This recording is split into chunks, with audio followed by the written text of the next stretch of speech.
क्या आपको गीता के श्लोक आते हैं? यह कोई सामान्य सवाल नहीं है। महाकुंभ घूमते समय अगर कोई गोरी चमड़ी वाला अचानक आपको रोककर पूछ ले कि कौन हो, और आपने कहा कि हम सनातनी हैं, अगर उसका अगला सवाल यह रहा कि गीता का कोई श्लोक सुनाओ, तो कैसा लगेगा? अभी सुनने में अजीब जरूर लग रहा है, पर यह बात बहुत ही जल्द सच होते नजर आएगी। विदेशी संत व भक्त हमसे पूछेंगे कि क्या आपको गीता आती है, कोई श्लोक सुनाओ।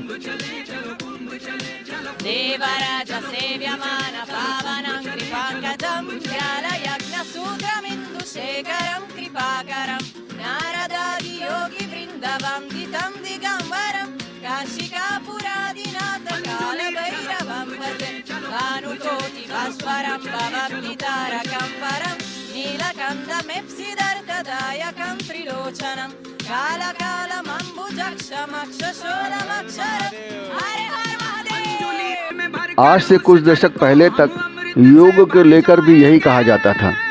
भारतीय संस्कृति, भारतीय पद्धति, इन सब को बहुत ही हेय दृष्टि से देखा जाता था। फिर हुआ कुछ ऐसा कि बाबाओं ने दुनिया में जाकर योग को बहुत प्रचारित कर दिया और योग विदेशों से होकर भारत लौट आया। फिर योग फैशन में आ गया। हमें लगता है कि यही स्थिति कुछ गीता और भारतीय संस्कृति, भारतीय धर्म, सनातन धर्म के अन्य अंगों उपांगों की भी होने वाली है। कुंभ को लेकर विदेशों में आकर्षण पहले से भी रहा है, पर यह पिछले कुछ दशकों में बहुत तेज़ी से बढ़ा है। इस समय हालात ये हैं कि करीब 1 दर्जन संत महामंडलेश्वर होकर बैठे हुए हैं। यह विदेशी संत विदेशों में बहुत तेज़ी से भारतीय संस्कृति का विस्तार कर रहे हैं। विदेशों से आने वाले यह भारतीय संत और इनके भक्त न सिर्फ शुद्ध संस्कृत में अच्छे से श्लोक सुनाते हैं, बल्कि इनमें से बहुत सारे तो शुद्ध हिंदी भी बोलते हैं। इनको सुनने के बाद आपको खुद पर शर्म भी महसूस होगी और अजीब भी लगेगा कि आपको इनमें से शायद ही कोई श्लोक याद हो। जरा इन विदेशियों की महाकुंभ में स्थिति को देखिए। मकर संक्रांति के अवसर पर इन विदेशी महामंडलेश्वर और इनके भक्तों का जबरदस्त जलवा देखने को मिला। एक नज़र आप भी डालिए। आज मकर संक्रांति के पावन दिवस पर मैं सोच रही हूँ संगम की जल में डुबकी लगाकर कि मैंने क्या किया मेरे पुराने जन्म में, जिसकी वजह से मेरे को ऐसे पुण्य मिला कि इसी जन्म में ये अवसर मिला। मुझे याद नहीं है पुराने जन्म में क्या किया होगा, लेकिन मैं सोच रही थी कि कुछ इतना बढ़िया कर्म जरूर किया होगा जिसकी वजह से इसी जन्म में भगवान ने मेरे को अमेरिका से ही, कैलिफोर्निया से ही उठा के 34वीं आयु में और यहाँ भारत में लेकर आए, हिमालय में लेकर आए, माँ गंगा के किनारे लेकर आए और फिर महाकुंभ में स्नान करने के अवसर दिया। मैं सोच रही थी कि मैं अपने को परम भाग्यशाली मानती हूँ। आप सोचिएगा, पूरा विश्व चल रहे हैं और लोग सफ़र कर रहे हैं, हर रोज़ और चीज़ खरीद रहे हैं, अटेन कर रहे हैं, अचीव कर रहे हैं, अकम्प्लिश कर रहे हैं, और उसके साथ साथ डिप्रेशन रेट्स बढ़ते जा रहे हैं, एंग्जाइटी बढ़ते जा रहे हैं, लोनलीनेस बढ़ते जा रहे हैं। और यहाँ हमने अभी अपने इतने करोड़ों का क्लोज फ्रेंड्स और फैमिली के साथ स्नान किया साथ ही साथ का मतलब है कि क्लोज फ्रेंड्स और फैमिली, नहीं तो आप कोई स्ट्रेंजर के साथ स्नान तो नहीं करते, स्नान किया साथ में, मतलब हमारे परिवार। तो कहाँ लोनलीनेस, कहाँ डिप्रेशन।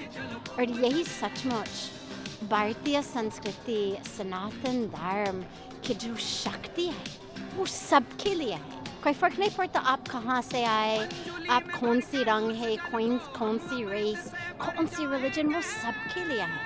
और सारे जो समस्या हम फेस करते हैं इसका समाधान है। मैं ऐसे मानती हूँ कि एक संगम में डुबकी सारे समस्या का समाधान है, क्योंकि उसी डुबकी में स्वयं का दर्शन करते हैं, आत्मदर्शन करते हैं। और जब स्वयं को पहचान लेते हैं तो फिर हमारे डिप्रेशन दूर हो जाता है, एंजाइटी दूर हो जाता है।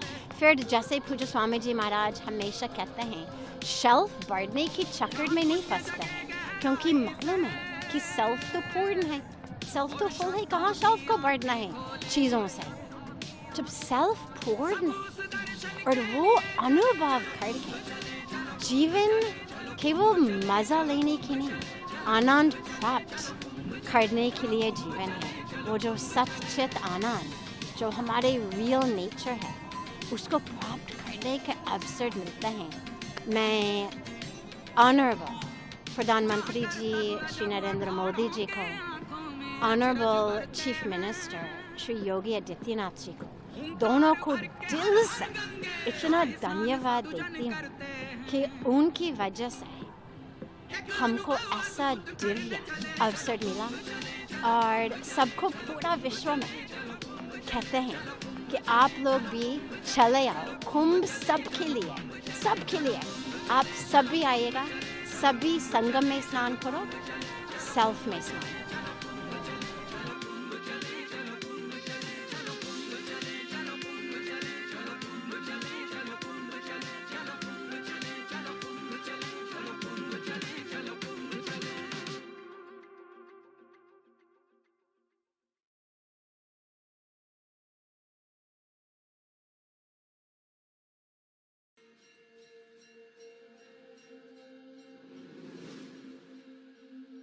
यज्ञेन यज्ञमेजन् देवास्तानि धर्माणि प्रथमान्यासन् देहानाकं महिमाना सचन्त्र यत्र पूर्वे